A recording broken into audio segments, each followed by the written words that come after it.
Sektor properti mempunyai sumbangan dan multiplier effect yang besar dalam perekonomian nasional, di mana kontribusi properti terhadap PDB mencapai 14 hingga 16%, dan kontribusi terhadap penerimaan perpajakan sekitar 9,3% atau sebesar 145 triliun per tahun, serta menyumbang ke penerimaan daerah atau PAD sebesar 92 triliun rupiah.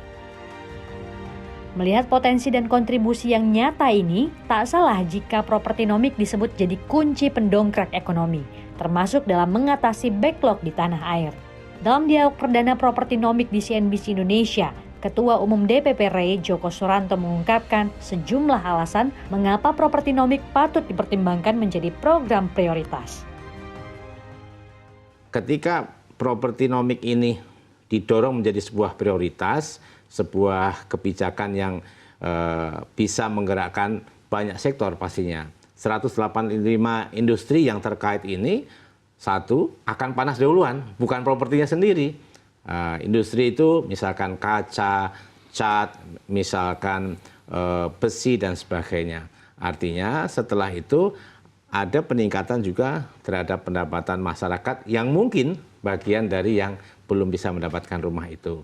Pertumbuhan terhadap PAD juga di masing-masing kabupaten kota. Bahkan kami mendapatkan data wali kota Cilegon itu menyatakan PAD-nya itu sebesar 55% dari sektor industri properti.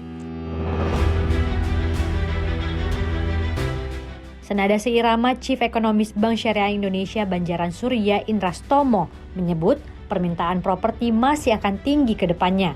Di negara-negara lain seperti di kawasan ASEAN, investasi properti menjadi kunci mendorong ekonomi dan pasar keuangan.